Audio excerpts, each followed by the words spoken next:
ship messenger sends a warning to the Titanic about an ice field that includes heavy pack ice and a great number of large icebergs.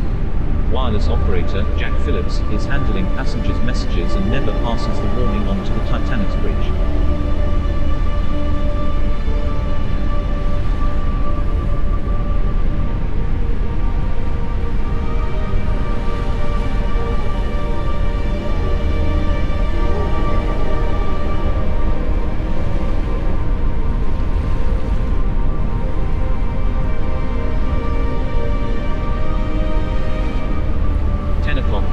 The shift changes on the bridge, with First Officer William Murdoch relieving Second Officer Charles Lightoller as the officer of the watch.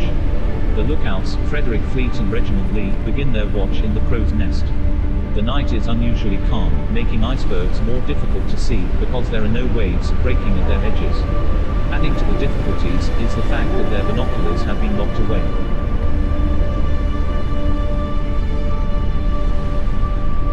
10:55 p.m. The nearby ship, Californian, radios the Titanic and say, "Old man, we are stopped and surrounded by ice." An annoyed Phillips responds, "Shut up. I am busy. I am working Cape Race," referring to a wireless station located at Cape Race, Newfoundland, Canada.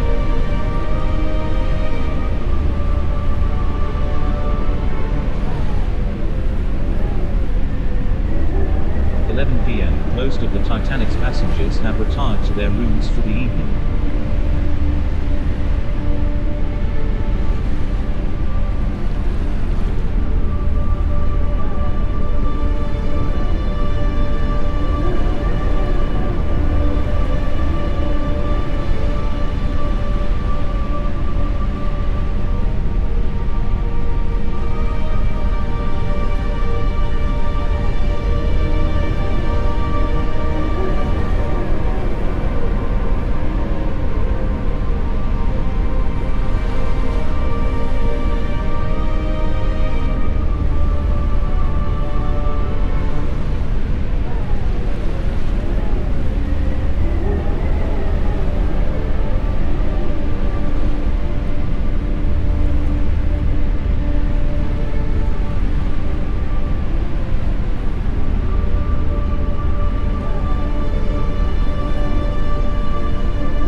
p.m. the wireless operator on the Californian turns off his radio. Fleet sees an iceberg in the Titanic's path and rings the bell 3 times to indicate that something is ahead. He then calls the bridge. Murdoch orders the Titanic hard starboard and the engines reversed.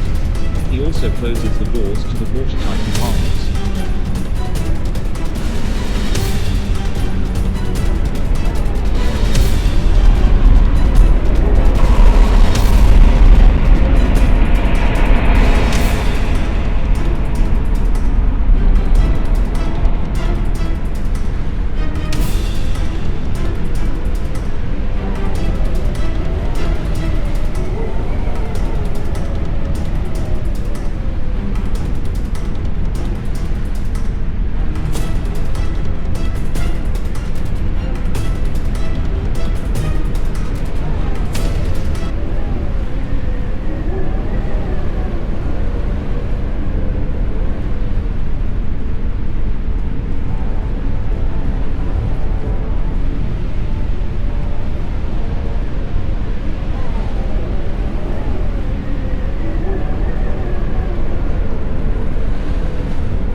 The starboard side of the Titanic scrapes along the iceberg. Captain Smith arrives on deck and is told that the ship has struck an iceberg. Shortly thereafter, he is informed that the mailroom is filling with water. Other reports soon come in of water in at least 5 of the ship's compartments. Designer Thomas Andrews surveys the damage. The Titanic was built to remain afloat with only 4 compartments flooded. Andrews predicts that the ship has only about 1 to 2 hours before sinking.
"12 a.m., the lifeboats begin to be readied for launch.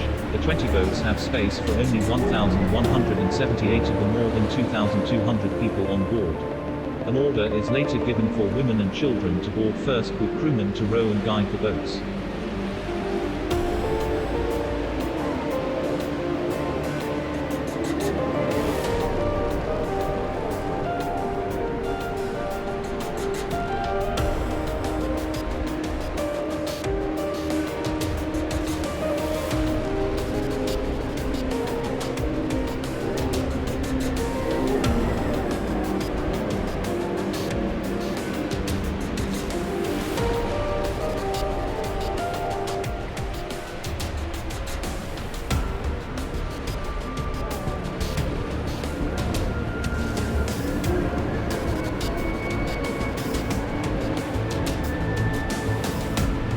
"12:15 a.m., Captain Smith orders Phillips and Harold Bride to send out a distress signal. Although SOS became the official distress signal several years earlier, many still use CQD. Over the next few hours, Phillips will send out both. The Frankfurt is among the first to respond, but the liner is 170 nautical miles away, to the south. Other ships also offer assistance, including the Titanic's sister ship, the Olympic, but are too far away.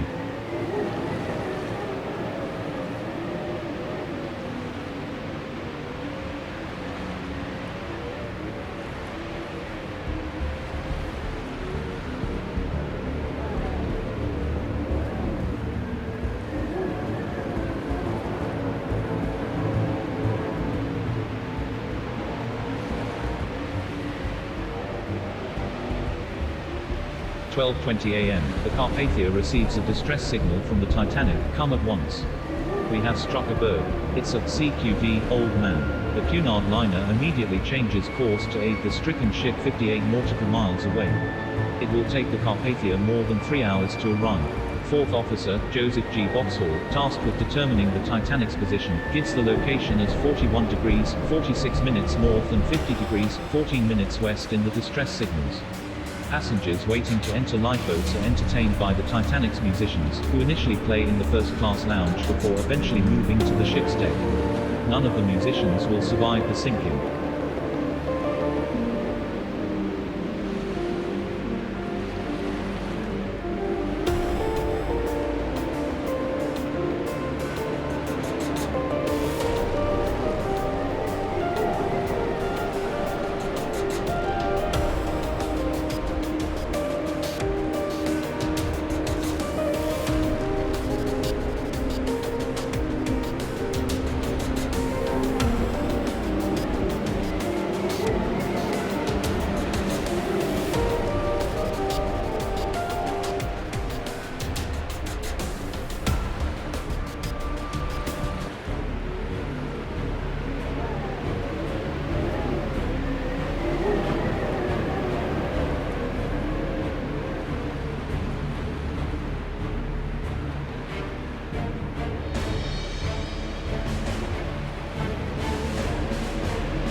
(12:45 a.m.). Lifeboat number 7 on the starboard side is the first lifeboat lowered.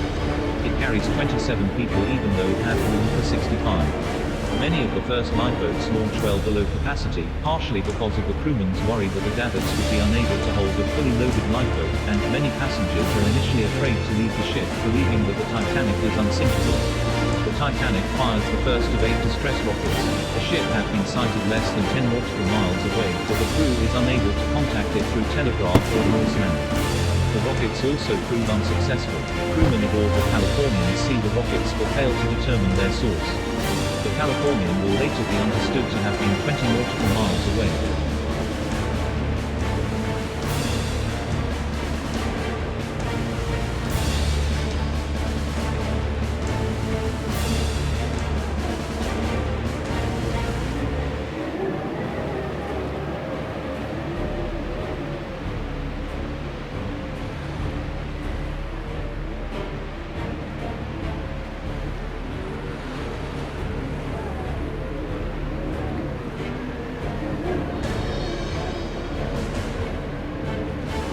12:55 a.m. Number 5 is the second lifeboat to leave the Titanic. As it is being lowered, 2 male passengers jump into the boat, injuring one of the female occupants. Number 6 is launched, containing passenger Molly Brown and Lookout the Fleet. The lifeboat is commanded by Quartermaster Robert Hitchens, who was at the wheel when the Titanic struck the iceberg.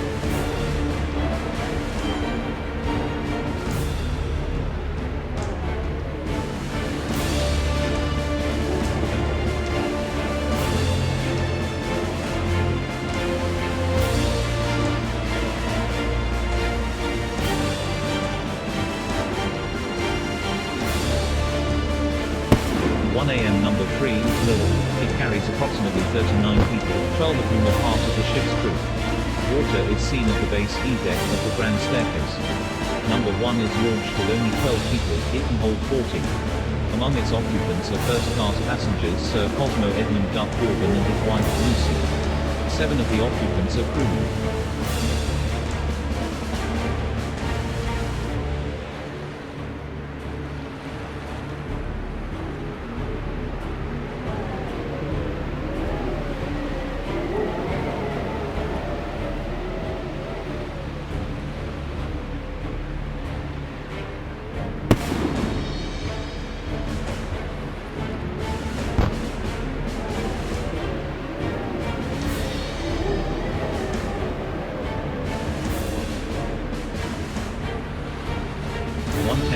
Number 8 is among the first lifeboats lowered on the port side. It is launched with only 28 people, including first-class passenger Countess Lucy Normartha, who will later man the tiller. Isidore and Ida Strauss are offered seats in the boat. However, Isidore refuses to disobey the order of women and children first. Ida, in turn, will not leave her husband's side, reportedly saying, "Where you go, I go." Neither will survive.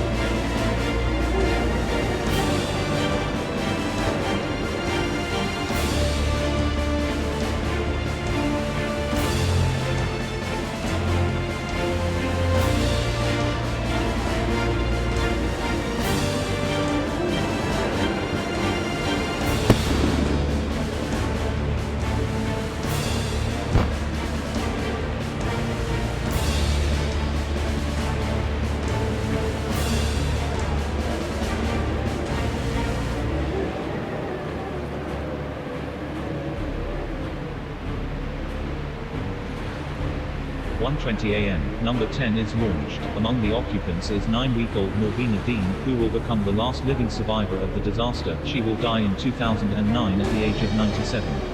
Number 9 on the stern starboard side is lowered. With some 56 people on board, it is nearly full. Meanwhile, on deck, Benjamin Guggenheim and his valet change into formal attire. He reportedly says, "We dressed up in our best and are prepared to go down like gentlemen." His body will never be recovered.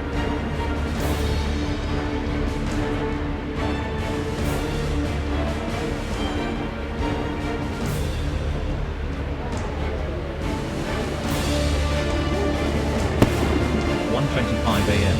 Possibly not understanding the direness of the situation, the Olympic radios, "Are you steering southerly to meet us?" The Titanic responds, "We are putting the women off in the boats." While still hours away, the Olympic will be informed by the Carpathia of the Titanic sinking. Number 12 is lowered with about half of its seats empty. However, it will eventually carry more than 70 people.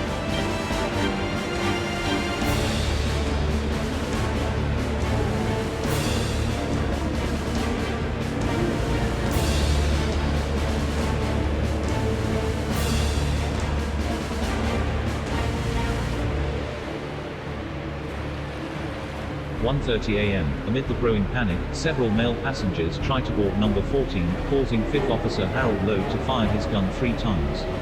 He is later placed in command of the boat. After the sinking of the Titanic, Lowe will transfer people into lifeboats 4, 10, 12, and collapsible D so he can return to look for survivors in the water. He will pull several men to safety and rescue those in the partially flooded collapsible lifeboat. A. Phillips continues to send out distress calls with growing desperation, women and children in boats. Cannot last much longer. Number 13 is launched and is soon followed by number 15, which holds many third-class passengers. As it is being lowered, number 15 nearly lands on number 13, which has drifted under it. However, the crewmen in number 13 are able to cut the launch ropes and row to safety.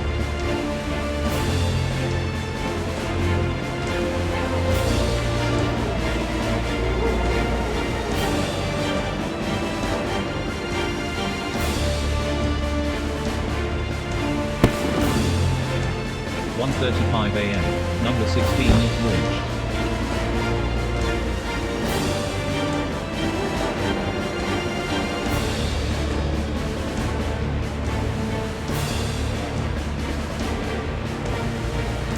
One 1:40 a.m. Collapsible C is lowered. Among its occupants is White Star Chairman J. Bruce Ismay.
2:17 a.m., Phillips sends a final distress signal. He reportedly makes it to the overturned collapsible lifeboat B but succumbs to exposure. His body will not be found.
2:20 a.m., the stern disappears into the ocean and the Titanic is gone. Hundreds of people are in the freezing water. Although there is room in most of the lifeboats, crewmen are fearful that the boats will be swamped. Several boats eventually return, but too late. A few people are pulled to safety, but most die of exposure. Over the next several hours, numerous ships try in vain to contact the Titanic.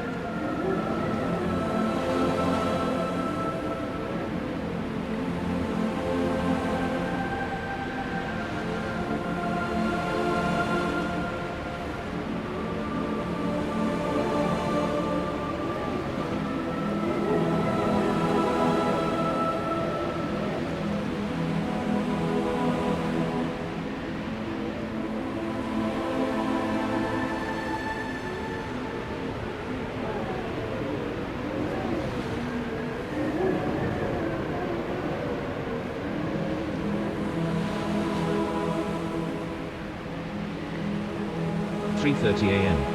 The Carpathia arrives in the area, firing rockets.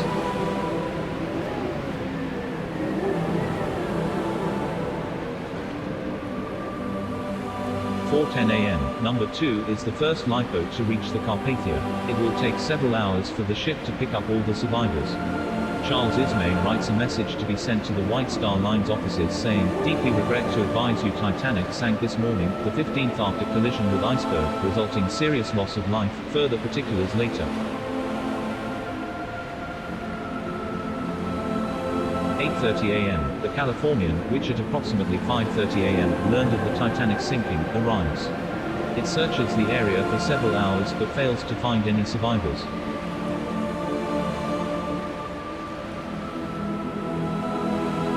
8:50 a.m., the Carpathia, carrying the 705 Titanic survivors, heads to New York City, where it will arrive to massive crowds on April 18.